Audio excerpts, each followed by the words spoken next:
आज हम आओ अंग्रेजी सीखिए के इस 7वें वीडियो में आ चुके हैं।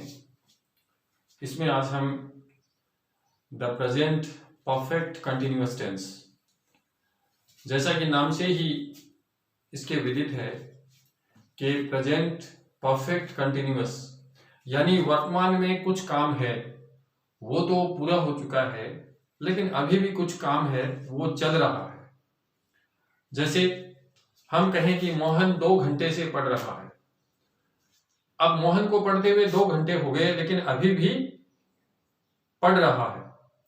इसी प्रकार से हम कह सकते हैं कि बादल सुबह से गरज रहे हैं। तो बादल सुबह से गरज रहे हैं, सुबह से लेके अब तक गरज रहे हैं, अभी भी उसका गरजना जारी है।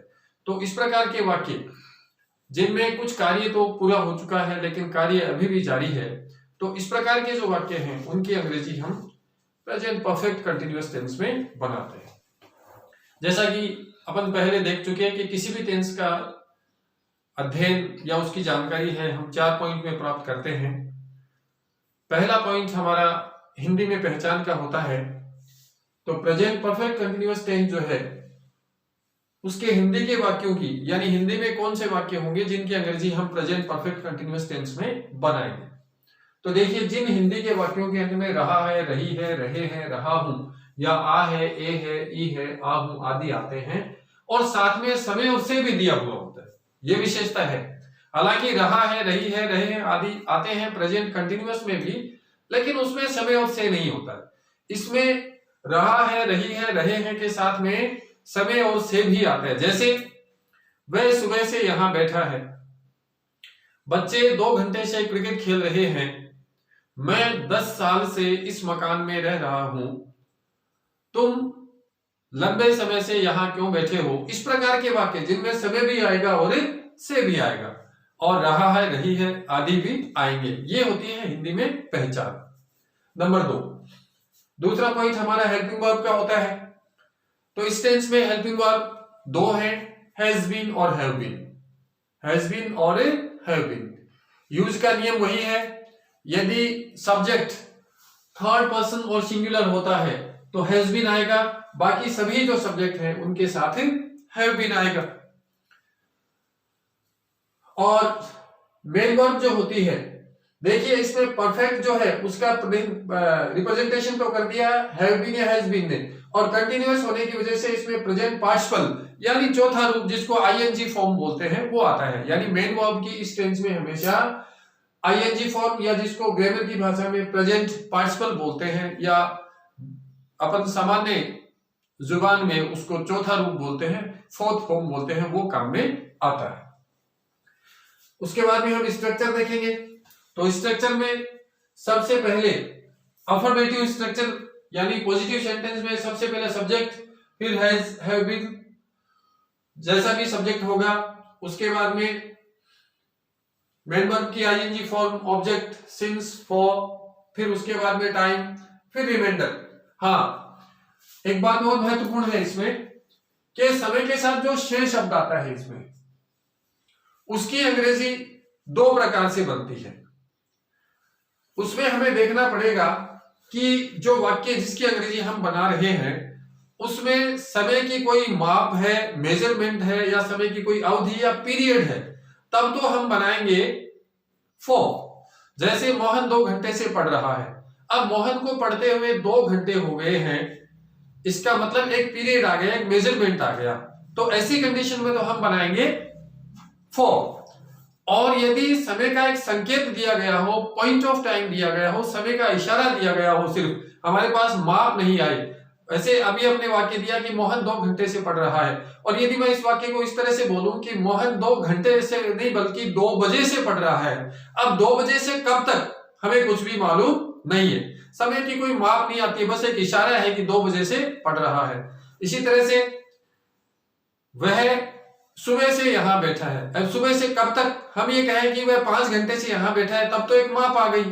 या हम कहते हैं कि वह 10 साल से इस मकान में रह रहा है, तो इसमें माप आ गई। लेकिन हम ये कहें कि वह 2002 से इस मकान में रह रहा है, तो इसमें माप नहीं आती, बल्कि एक पॉइंट होता है, समय का एक इशारा होता है। तो इशारे के लिए सिंस और जो अवधि होती है उसके लिए 4, यानी पीरियड ऑफ टाइम के लिए 4 और पॉइंट ऑफ टाइम के लिए सिंस आता है। तो स्ट्रक्चर में जो सिंस और 4 टाइम के पहले आएगा, जैसा भी उचित हम समझेंगे, जैसी भी जरूरत होगी, सिंस की जरूरत होगी तो सिंस लगाएंगे, 4 की जरूरत होगी तो 4 लगाएंगे, उसके बाद में टाइम और फिर रिमाइंडर आ जाएगा। ये पॉजिटिव या अफर्मेटिव स्ट्रक्चर होगी। नेगेटिव बनाने के लिए एक बात और ध्यान में देना है, मैं आपको बताता चलूं कि जब भी किसी टेंस की हेल्पिंग वर्ब 2 या 2 से अधिक शब्दों से मिलकर बनती है, जैसे हैव बीन, ये दोनों मिलकर प्रेजेंट परफेक्ट कंटीन्यूअस टेंस की सहायक क्रिया को बनाते हैं, हेल्पिंग वर्ब को बनाते हैं। यदि इसको हमें नेगेटिव बनाना है, नॉट यदि इस वाक्य में लगाना है, तो हमें दोनों जो सहायक क्रिया के शब्द हैं हैव और बीन, हैज या बीन, उन दोनों के बीच में नॉट लगाना पड़ेगा। तो हैज नॉट बीन या हैव नॉट बीन बनेगा। ये हैजंट बीन भी कह सकते हैं, हैवंट बीन भी कह सकते हैं, तो बीच में लगेगा। इसी तरह से यदि 3 शब्दों से मिलकर कोई हेल्पिंग वर्ब बनती है, suppose that we are talking about the future perfect continuous tense, shall have been और विल हैव बीन, तो उसमें जो अगर अपन नॉट लगाएंगे तो वो शैल और विल के बाद में लगने से शैल नॉट हैव बीन और विल नॉट हैव बीन वहां पे बनेगा। तो इस प्रकार से जो नॉट है वो दोनों शब्दों के बीच में, सहायक क्रिया के दोनों जो शब्द हैं हैव और बीन या हैज और बीन, उसके बीच में लगेगा। और फिर जो बची हुई चीजें हैं मेन वर्ब की आईएनजी फॉर्म, ऑब्जेक्ट, सिंस अथवा फॉर, टाइम और रिमाइंडर। और यदि हमें इसको इंटरोगेटिव बनाना है, प्रेजेंट परफेक्ट कंटीन्यूअस टेंस के किसी वाक्य को, किसी सेंटेंस को हमें क्या बनाना है, इंटरोगेटिव बनाना है, तो उसके लिए हम सिर्फ हैज और हैव को ही सब्जेक्ट से पहले लाएंगे। बीन है वो यथावत रहेगा, अपनी जगह पे रहेगा, उसमें हम कोई परिवर्तन नहीं करेंगे, ये ध्यान रखने योग्य बात है। तो हैज और हैव, उसके बाद में सब्जेक्ट, फिर बीन आएगा, फिर वर्ब की फॉर्म आईएनजी फॉर्म, फिर ऑब्जेक्ट, फिर सिंस या फॉर, फिर टाइम, फिर रिमाइंडर। और इसी तरह से क्वेश्चन वर्ड यानी WH वर्ड के जो हम सेंटेंस बनाएंगे उसमें भी यही कंडीशन लागू होगी कि WH के तुरंत बाद हैज या हैव आएंगे, फिर सब्जेक्ट आएगा, फिर बीन आएगा और फिर बाकी बची हुई चीजें वो आ जाएंगी। इस प्रकार से हम प्रेजेंट परफेक्ट कंटीन्यूअस टेंस है इसके वाक्यों को बनाते हैं। ये हमें खास बातों का ध्यान रखना है। इसमें 2 बातें हैं। हिंदी में पहचान में इसके अंदर रहा है, रही है, रहे हैं के साथ समय और से जरूर मिलेगा, और उस से की अंग्रेजी हम जैसी भी कंडीशन होगी, पीरियड होगा तो फॉर बनाएंगे, और सिर्फ पॉइंट ऑफ टाइम होगा तो सिंस बनाएंगे। और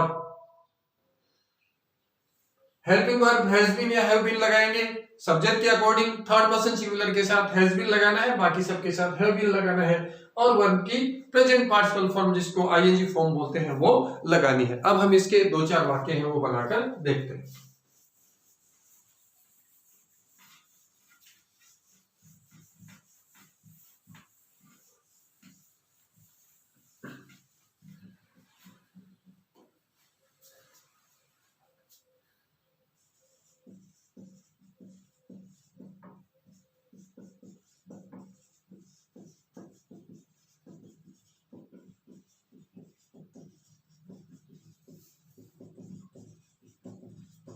ये एक सेंटेंस है हमारे पास, अध्यापक 1 घंटे से बच्चों को पढ़ा रहा है।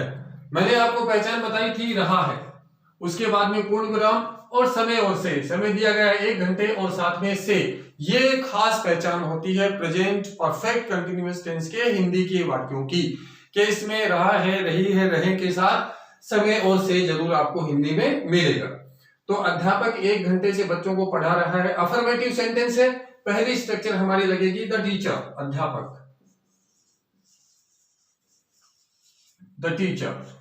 अब अध्यापक द टीचर सिंगुलर है, कोई भी नाउन है वो थर्ड पर्सन सिंगुलर में आती है, तो इसके साथ हम हेल्पिंग वर्ब लेंगे has been, the teacher has been. अब आएगी मेन वर्ब, पढ़ाने की अंग्रेजी टीच, और टीच की आईएनजी फॉर्म बनेगी teaching. The teacher has been teaching. The students भी कह सकते हैं, children भी कह सकते हैं, जैसी हम उचित समझे, स्टूडेंट्स। अब देखिए 1 घंटे पीरियड ऑफ टाइम है, पीरियड ऑफ टाइम है, 1 घंटा हो गया, एक माप आ गई, तो 4 बनाएंगे, for 1 hour. The teacher has been teaching the students for 1 hour. तो ये इस प्रकार से हमें वाक्य बनाने हैं प्रेजेंट परफेक्ट कंटीन्यूअस टेंस के। हमने सबसे पहले अफर्मेटिव में सब्जेक्ट ले लिया, फिर थर्ड पर्सन सिंगुलर होने की वजह से हैज बीन ले लिया, फिर वो आपकी आईएनजी फॉर्म आती है तो पढ़ाने की अंग्रेजी टीच होती है, टीचिंग बन गया। और किसको पढ़ाया जा रहा है? ऑब्जेक्ट है, बच्चों को पढ़ाया जा रहा है, चिल्ड्रन को या स्टूडेंट्स को पढ़ाया जा रहा है। कब से पढ़ाया जाएगा? फॉर 1 आवर, 1 घंटे से पढ़ाया जा रहा है या पढ़ा रहा है। ये इस प्रकार से वाक्य बनाएंगे हम।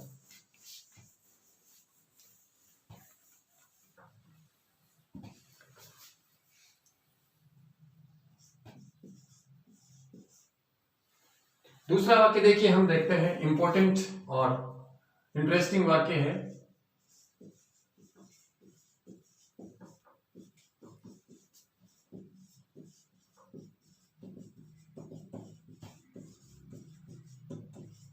ये भी अफर्मेटिव सेंटेंस है। वह 3 दिन से बुखार से पीड़ित है।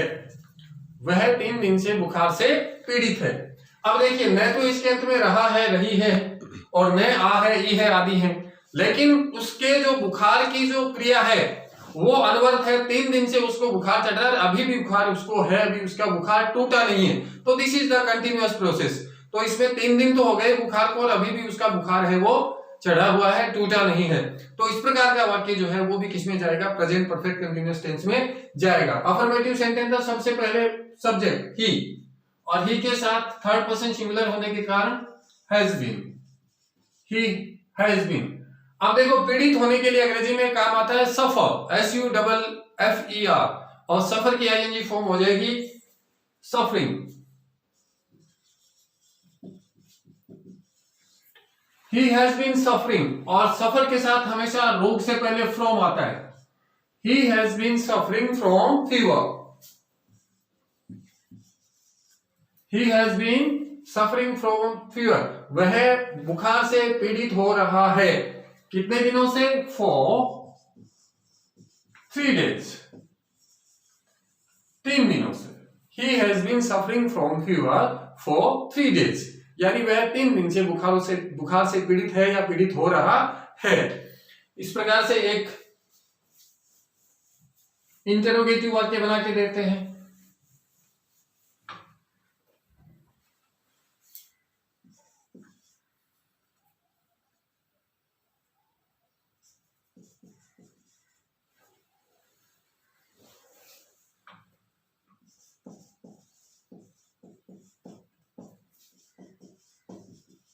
अब सब्जेक्ट बदलते हैं, वह की जगह तुम लेते हैं ताकि सहायक क्रिया बदले।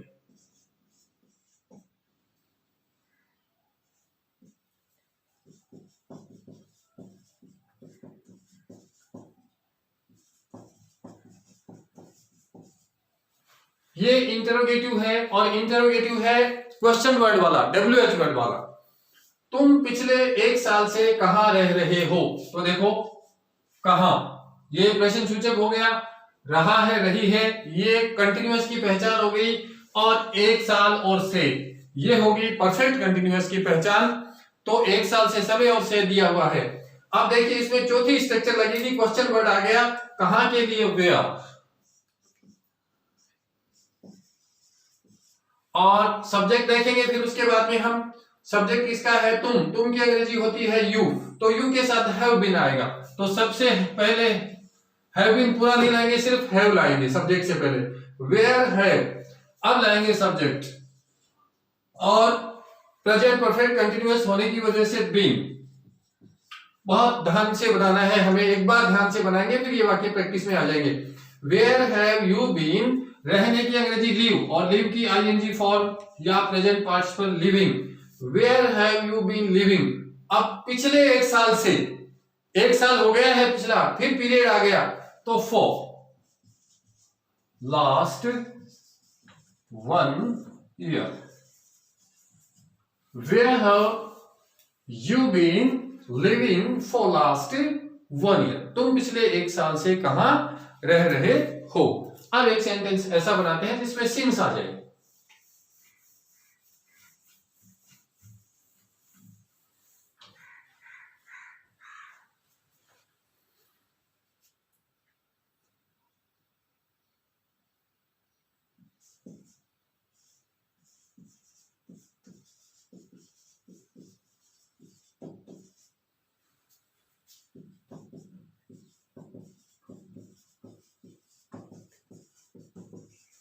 ये है, सूरज आज सुबह से तेज चमक रहा है। सूरज आज सुबह से तेज चमक रहा है।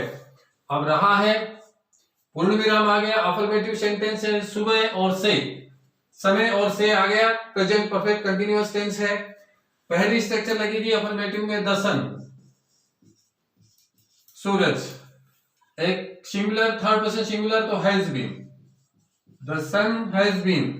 चमकने की अंग्रेजी शाइन, और शाइन की ING form shining, the sun has been shining since. इसमें ऑब्जेक्ट है नहीं, जो शाइन वर्ब है वो इंट्रांजिटिव है, इसमें ऑब्जेक्ट की जरूरत नहीं पड़ती है। The sun has been shining since today morning, आज सुबह से। क्योंकि इसमें माप नहीं आई हमारे पास, समय की कोई माप नहीं आई, इसलिए सिंस लगा दिया हमने, और माप आ जाती तो हम फॉर लगा देते। इस प्रकार से जितने ज्यादा सेंटेंसेज आप इस टेंस के बनाएंगे उतना ही आपको फायदा मिलेगा। देखिए, टेंसेज सीख लेने से या मेरे बता देने से आपको अपने आप अंग्रेजी या हिंदी से अनुवाद करना नहीं आएगा, जब तक कि आप इसको अपनी हैबिट में, अपनी आदत नहीं बनाएंगे, आप प्रैक्टिस नहीं करेंगे। जितनी ज्यादा आप प्रैक्टिस करेंगे उतना ही ज्यादा आपको मजा भी आएगा और आपकी गलतियां भी कम होंगी, और आप अंग्रेजी से जो आपका डर है वो निकलता जाएगा। तो ये था हमारा प्रेजेंट परफेक्ट कंटिन्यूअस टेंस। इसके साथ ही धन्यवाद, आपको ज्यादा से ज्यादा इसके वाक्य बनाने।